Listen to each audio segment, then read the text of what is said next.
el video más impactante del presidente Nayib Bukele que recorrió el mundo entero. Todos sabemos que cuando Nayib Bukele da un discurso o conferencia de prensa, habla de una manera que nos llega al corazón a todos, con una interpretación que solo él lo puede hacer, y más si se trata para defender a su pueblo.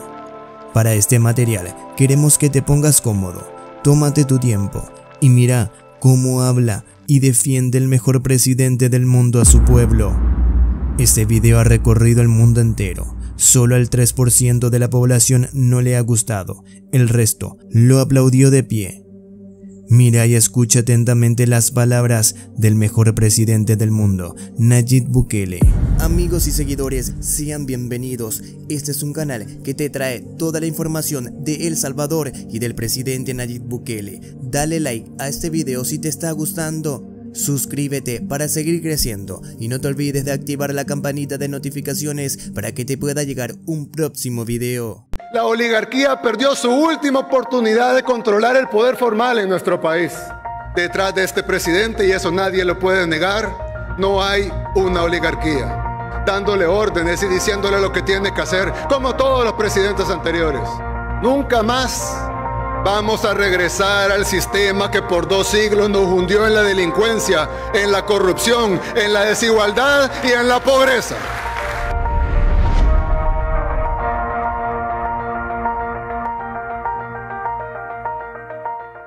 Durante tantos años, los salvadoreños nos fuimos condicionando, acostumbrándonos, porque creíamos en la certeza de que nada iba a cambiar. Vimos como algo normal que el rico siempre se hiciera más rico, que el pobre siempre se hiciera más pobre. La mayoría de salvadoreños crecieron con el miedo de no saber si sus seres queridos iban a regresar a casa.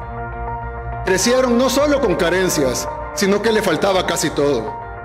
Incluso la mayoría de cosas que en otros países forman parte de lo más básico y de hace décadas están garantizadas. Se le puede llamar democracia a un sistema que privatizó todo: las telecomunicaciones, la banca, las pensiones, la distribución de energía eléctrica y hasta la seguridad. Porque en El Salvador todavía tener seguridad es un bien privado. Por eso, tener una vivienda propia y segura, que debería ser algo básico, es algo casi imposible para el salvadoreño promedio. Con los años, el Estado amplificó los problemas de muchos para poder mantener e incrementar los beneficios y los privilegios de unos pocos. A eso le llamaban democracia, pero en realidad es cinismo y hipocresía. Durante 200 años, la democracia fue una pantomima. Todo era un teatro.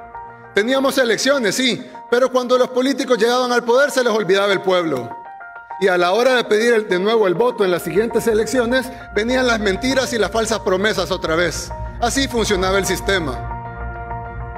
Nunca más vamos a regresar al sistema que por 2 siglos nos hundió en la delincuencia, en la corrupción, en la desigualdad y en la pobreza.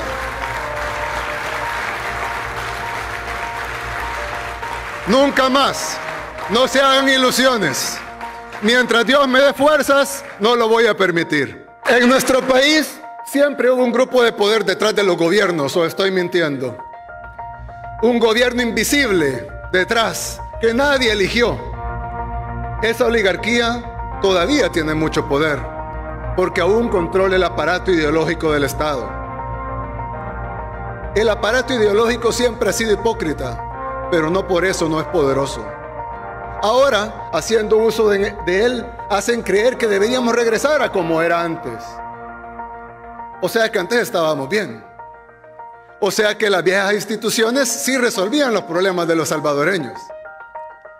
Íbamos en el camino correcto en seguridad, en salud, en educación, en infraestructura.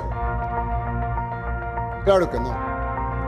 Por tantos años, ese aparato ideológico nos hizo creer que hay 2 tipos de seres humanos: el que vale algo y el que no, el que merece justicia y el que no. Por eso la anterior sala de lo constitucional les daba resoluciones expresas en 24 horas a unos y tardaban 20 años sin resolver a otros. La justicia se representa como una mujer que tiene los ojos vendados, porque protege a todos, sin distinción. Tiene una espada, porque es fuerte, y tiene una balanza, porque es justa. Pero ninguna de esas tres cosas aplicaba para nuestro país, ¿o sí? Porque la justicia aquí en El Salvador nunca ha protegido a todos, porque nunca ha sido fuerte con los que tiene que serlo y porque nunca ha sido justa. A diferencia de todo eso, detrás de este presidente, y eso nadie lo puede negar, no hay una oligarquía. No hay juntas militares y mucho menos una comandancia guerrillera dándole órdenes y diciéndole lo que tiene que hacer, como todos los presidentes anteriores. Incluso algunos en la comunidad internacional se confunden. No entienden a quién representamos. Es extraño para ellos ver un gobierno que no representa ningún grupo de poder fáctico, más que el pueblo mismo. Es extraño para ellos que detrás de este gobierno no haya nadie dando órdenes. A partir de ahora, el reto es mucho más grande. Los salvadoreños tenemos que decidir liberarnos del yugo de los poderes fácticos, que con su aparato ideológico han gobernado desde atrás siempre y siguen intentando dominar nuestro país. Si bien la oligarquía ya no está detrás del presidente ni detrás del gobierno dando órdenes, siempre está ahí, luchando, peleando por controlar el Estado. Les molesta que las grandes decisiones del país ya no se tomen en sus salas de conferencia de sus despachos, como antes. Por tantos años, ellos gobernaron todo. El 1 de junio de 2019 dejaron de tener un presidente que hacía lo que ellos decían. La oligarquía perdió su última oportunidad de controlar el poder formal en nuestro país. Por primera vez en 200 años, no tuvieron otra opción más que salir por primera vez a dar la cara. Ya no pueden gobernar desde atrás del poder ejecutivo. Ya no pueden gobernar desde atrás del poder legislativo. Ya no pueden gobernar desde atrás de la sala de lo constitucional. Ya no pueden gobernar desde las sombras. Tuvieron que salir a dar la cara, a pelear por el poder con su aparato ideológico, desde sus fundaciones, sus tanques de pensamiento y sus ONGs, o ahora como le dicen, OSCs. Esta es la primera vez que realmente tenemos en nuestras manos la oportunidad de emanciparnos, de romper las cadenas que nos tuvieron tantos años atados a la injusticia, a la zozobra y al pesimismo. Por primera vez en nuestra historia, los salvadoreños realmente estamos tomando las riendas de nuestro propio destino. Este destino inexorable que tardó 200 años en llegar. Probablemente los que hicieron las calles se robaron el dinero de la calle. Le voy a pedir, ministro, que desmantele ese monumento, por favor. No, la gran ventaja de esto es que la población sabe que lo que estamos mostrando es real, porque muchísima de la población utiliza estos hospitales. Tuvieron una década, ¿cómo podemos dejar eso así? Es que la gente me dice, presidente, no se enoje cuando hable, pero ¿cómo no se va a enojar uno cuando uno ve eso? Es que si uno no le causa indignación, no tiene sentimiento. Eso es. Son unos delincuentes. Vamos a poder empezar a hacer ese inventario y saber un estimado de cuánto vamos a tener que invertir para recuperar toda la infraestructura dañada, de que nuestro país pueda regresar a como estaba antes y mejor de como estaba antes, porque evidentemente si esas calles se cayeron como harina, porque les cayó una lluvia, es porque probablemente los que hicieron las calles se robaron el dinero de la calle, porque no es posible que una calle aparentemente moderna de 4 carriles y de repente venga una lluvia, aunque haya sido una lluvia fuerte, no fue un terremoto grado 9 como para que se desmoronara como que fuera harina. Se han dado cerca de 45 derrumbes en la carretera de Los Chorros.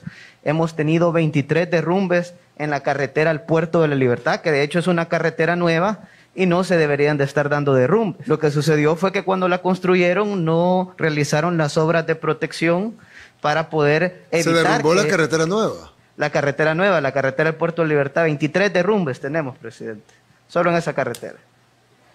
Entonces, esa carretera la hicieron al final del gobierno. Así es, y esto es justamente porque no se contemplaron las obras de protección en los taludes, así como cuando, por ejemplo, le cambiaron el pavimento a la carretera de Los Chorros de asfalto a concreto hidráulico. Tampoco realizaron obras de protección y hoy está que tenemos 45 derrumbes en la carretera de Los Chorros. Y eso es algo que nosotros ya hemos venido trabajando desde el inicio del gobierno. ¿Y qué hizo el ministro de Obras Públicas durante 10 años? No era el ministro de la Transparencia, el mejor ministro de toda la historia del país. 45 derrumbes en una calle. Creo que lo de la transparencia quedó más que todo en monumentos, presidente. Prácticamente ahí tenemos el bypass de la Libertad, por ejemplo. Monumento horrible, por cierto. Sí, así es. Le voy a pedir, ministro, que desmantele ese monumento, por favor. Es un insulto al pueblo salvadoreño. Así haremos, presidente. Nuestro pueblo no puede seguir viviendo en esta vulnerabilidad. Yo sé que cayeron 500 milímetros de agua de promedio, pero estoy seguro que en otros países cae esa cantidad de agua y no pasa lo que pasa acá. No se desmorona toda la red vial del país y se desmoronan las casas y caen a los ríos. Nuestro pueblo no puede vivir en esa vulnerabilidad y lo vemos en las colonias y residenciales buenas. A lo mucho han tenido problemas en el jardín o alguna gotera, pero no hemos visto casas que se hayan ido en la correntada. Aquí hay una clara desigualdad en la vulnerabilidad, en donde muchos vivimos en lugares totalmente seguros y hay gente que vive en una vulnerabilidad total en donde si se levanta el río se va a la casa. ¿Por qué toda la gente afectada es gente de escasos recursos? ¿Por qué? Si la lluvia ha caído en todo el país, es decir, las nubes no solo están en una zona.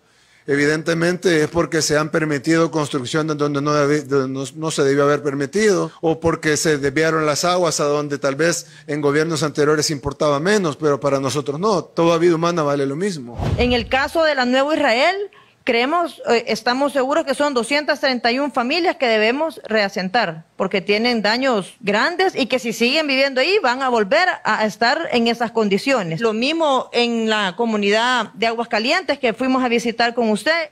Los desastres se deben a que han sido construidas en el cauce del río Salhuate.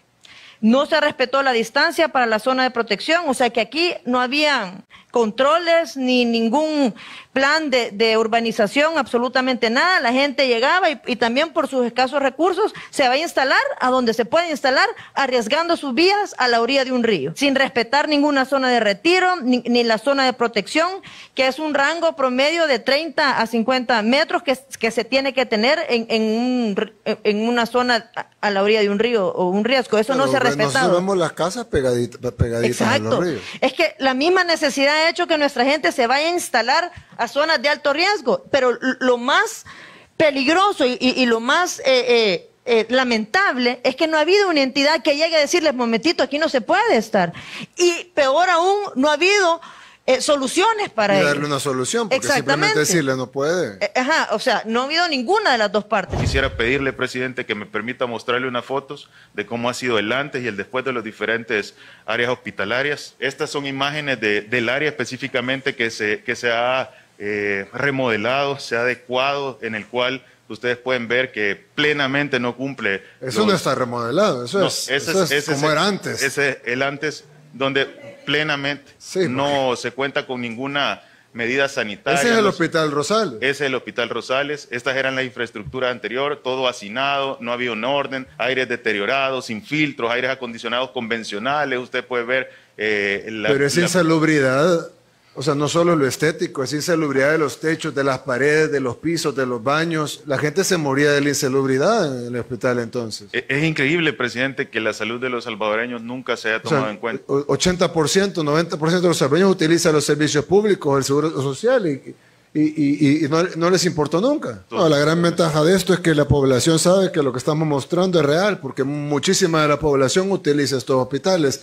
De hecho, el Hospital Rosales es el hospital de referencia del país. Ante la necesidad de la atención más especializada se acude al Rosales. Todos los salvadoreños en más de alguna Ahí se atiende el cáncer, ahí se atiende, bueno, ahora se va a atender COVID, ahí se atienden cardiopatías, insuficiencia renal.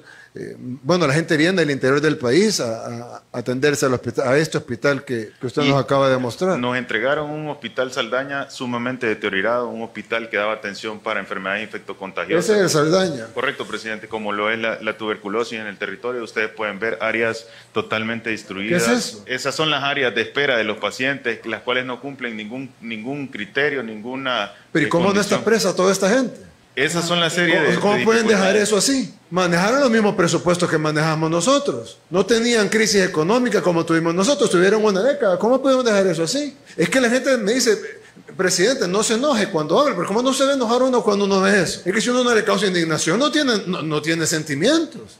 Son unos delincuentes, la verdad. Me disculpen, yo sé que no les gusta que les diga, pero es que son unos delincuentes. En esa imagen, presidente, en la anterior, podemos ver el pabellón de manejo de enfermedades infectocontagiosas llamada el pabellón Lucha, conocido por la mayoría de médicos que han pasado por este lugar y la mayoría de salvadoreños que tienen una enfermedad pulmonar. Ministro, por favor, presenten yo necesito quedarme en un expediente y lo presenten a la Fiscalía General de la República. Yo voy a hablar personalmente con el fiscal, eso se tiene que procesar. Esto es un delito a la salud pública, esto es un atentado totalmente a la vida de los salvadoreños.